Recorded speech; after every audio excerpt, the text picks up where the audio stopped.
Kelanchal times, हर खबर पर हमारी नजर। नमस्कार, आप देख रहे हैं केलांचल टाइम्स और मैं हूं आपके साथ सपना ठाकुर। रुक करते हैं आज की बड़ी खबर। प्रधानमंत्री नरेंद्र मोदी ने मंत्रिपरिषद की बैठक में भारत और इंडिया विवाद पर मंत्रियों को न बोलने की हिदायत दी है। इसके साथ ही उन्होंने केंद्रीय मंत्रियों से कहा है कि वे उदयनिधि स्टालिन के बयान पर भी सही तरीके से जवाब दें और सनातन धर्म पर तथ्यों के साथ बात करें। सूत्र ने बुधवार को ये जानकारी दी है कि तमिलनाडु के युवा कल्याण एवं खेल मंत्री उदयनिधि ने 2 सितंबर को चेन्नई में आयोजित एक कार्यक्रम में सनातन धर्म को लेकर विवादित टिप्पणी की थी। उन्होंने सनातन धर्म की तुलना कोरोना वायरस संक्रमण, डेंगू और मलेरिया से करते हुए इसे खत्म किए जाने की वकालत की थी। उदयनिधि ने कहा था, सनातन धर्म लोगों को धर्म और जाति के आधार पर विभाजित करता है। सनातन धर्म का समूल नाश दरअसल मानवता और समानता को बनाए रखने के हित में होगा। उनकी इस टिप्पणी की तीखी आलोचना हुई थी। भारतीय जनता पार्टी ने कांग्रेस से इस बयान की निंदा करने की मांग की है। हालांकि उदयनिधि ने बाद में दावा किया था कि उन्होंने सनातन धर्म के अनुयायियों के खिलाफ हिंसा का कोई आह्वान नहीं किया है। G20 शिखर सम्मेलन के चलते देश की राजधानी दिल्ली को दुल्हन की तरह सजाया जा रहा है। इस कड़ी में भारत के समृद्ध इतिहास और संस्कृति को दिखाने के लिए G20 सम्मेलन के वेन्यू के बाहर नटराज की 27 फीट ऊंची प्रतिमा को स्थापित किया गया है। पीएम नरेंद्र मोदी ने सोशल मीडिया के माध्यम से इसकी जानकारी दी। तमिलनाडु के स्वामी मलाई के प्रसिद्ध मूर्तिकार राधा कृष्णन और उनकी टीम ने 18 टन की इस मूर्ति को बनाया है। दावा किया गया है कि G20 वेन्यू प्रगति मैदान में स्थित भारत मंडपम के बाहर स्थापित की गई ये नटराज की मूर्ति अष्टधातु से बनी सबसे ऊंची मूर्ति है। संस्कृति मंत्रालय ने इस प्रोजेक्ट को 7 महीने के अंतराल के दौरान पूरा किया है। पीएम नरेंद्र मोदी ने Indira Gandhi national centre for art द्वारा बनाई गई इस मूर्ति की फोटो को सोशल मीडिया प्लेटफॉर्म एक्स पर शेयर किया है। उन्होंने लिखा, भारत मंडपम में भव्य नटराज प्रतिमा हमारे समृद्ध इतिहास और संस्कृति के पहलुओं को जीवंत करती है।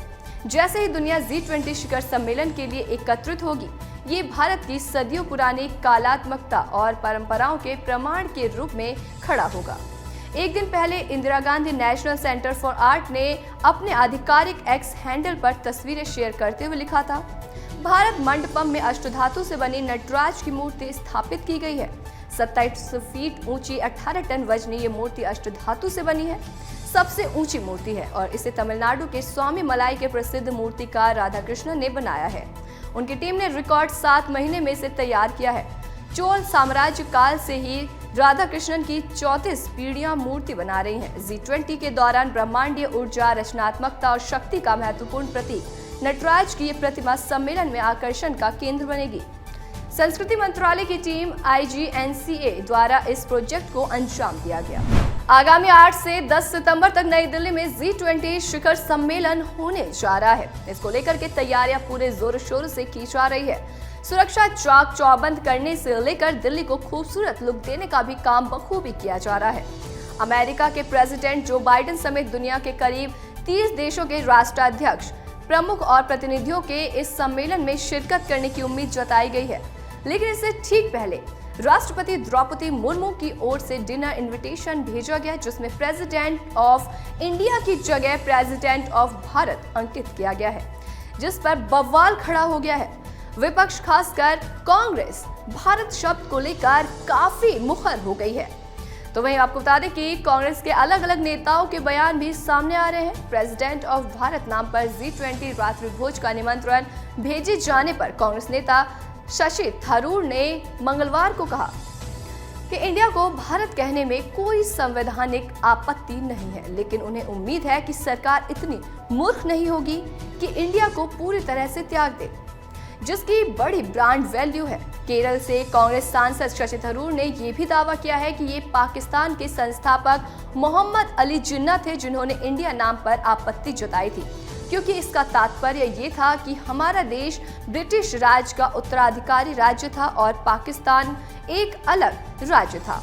शशि थरूर ने कहा कि सीएए की तरह भाजपा सरकार जिन्ना के दृष्टिकोण का समर्थन करती रही है। संसद के विशेष सत्र की कार्रवाई 18 सितंबर को पुराने भवन में ही शुरू होगी। हालांकि गणेश चतुर्थी के मौके पर 19 सितंबर को नए संसद भवन में संसद की पहली कार्रवाई होगी।